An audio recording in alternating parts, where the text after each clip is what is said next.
क्या आप भी मेरी तरह लीमू के छिलके इस्तेमाल करने के बाद इसी तरह फेंक देते थे? आज से आप ये रेमेडी देखने के बाद लीमू के छिलके बिल्कुल नहीं फेंकेंगे। इसके बहुत से बेनिफिट हैं। इसके बेनिफिट मैं आपके साथ शेयर कर रही हूँ आज। ये लीमू के वही लीमू है जो हम इसको रस निकाल के और छिलकों को बाहर फेंक देते थे। Welcome back to my channel. कैसे हैं आप सब दोस्तों? उम्मीद है आप सब ठीक ठाक होंगे। आज हम लीमू के छिलकों की रेमेडी बना रहे हैं जो बहुत ही ज़बरदस्त और बहुत ही बेनिफिट के साथ मैं आपके साथ शेयर करूंगी। इसके क्या क्या फ़ायदे हैं, किन किन चीज़ों में ये हम ये इस्तेमाल कर सकते हैं और क्या हमें ये फ़ायदे देते हैं। ठीक, अल्लाह ताला की बनाई हुई चीज़ कोई भी बेकार नहीं होती। ठीक, तो हमने ये लीमू के छिलके पानी में 1.5 लीटर पानी में हमने डाल दिए हैं। साथ ही मैंने इसमें 1.5 चम्मच हमने नमक का ऐड कर देना है। तो नमक ऐड करने के बाद पानी का बॉयल करेंगे और ये लीमू के असर भी थोड़ा पानी में चला जाए। तो फिर साथ ही हम इसमें विनीगर जो खाने में हम डालते हैं ना, चावलों वगैरह में और भी रेसिपीज़ में हम विनीगर, वाइट विनीगर डालते हैं, ये वही वाला विनीगर है। तो हमने ये वाला विनीगर डाल दिया है 3 टेबल स्पून, या ये जो चम्मच होता है खाना बनाने वाला, ये भर के डाल लें। साथ ही मैंने इसमें कोई भी आप साबुन यूज़ करते हैं बर्तन धोने वाला, लेमन मैक्स ले लें, कोई भी ले लें। तो इसके हमने छोटे छोटे पीसीस कर लिए हैं ताकि ये डिज़ोल्व अच्छी तरह हो जाए।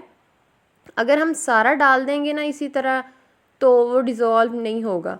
तो पीसीस करके डालने से ना ये अच्छी तरह से डिज़ोल्व होता है। ये देखें झाग बनना शुरू हो गई है। तो हम 3 से 4 मिनट तक इसी तरह पकाएंगे इसको ताकि साबुन जो है वो लीमू के छिलकों में अच्छी तरह से डिज़ोल्व हो जाए। तो इसी तरह आपने चम्मच की मदद से ना चलाते जाना है। इसी के साथ फ्रेंड्स, अगर आपको ये मेरी रेमेडी पसंद आ रही है तो वीडियो को लाइक, और चैनल पे नए देखने वाले हैं तो चैनल को ज़रूर सब्सक्राइब कीजिएगा।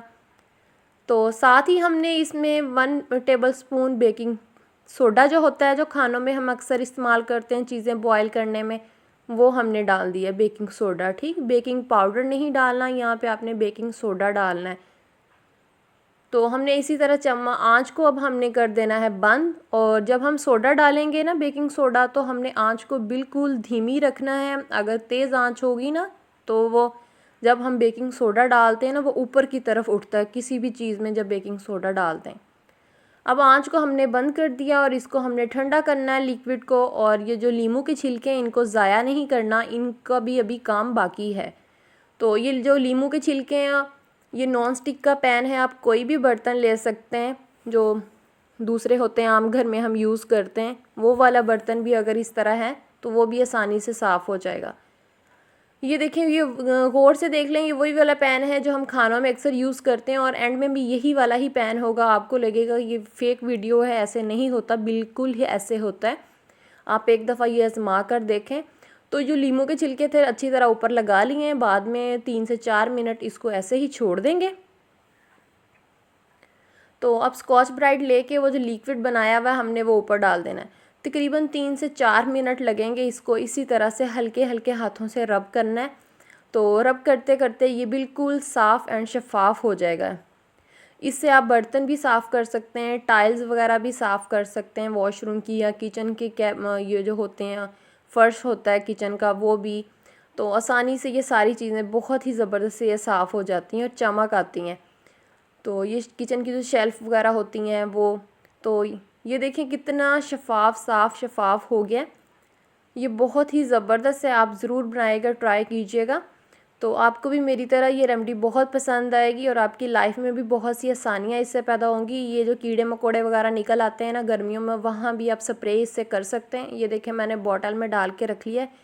इससे ये सिंक होता है ना बर्तन धोने वाला, वो भी अच्छी तरह से आप धो सकते हैं, एकदम चमक आएगा। और टाइल्स वगैरह जिस तरह की भी टाइल्स हों, मार्बल हों, चिप्स हो या वैसे चीनी की टाइल्स हो ना, बिल्कुल साफ़ हो जाएंगी। आई होप कि आपको ये रेमेडी पसंद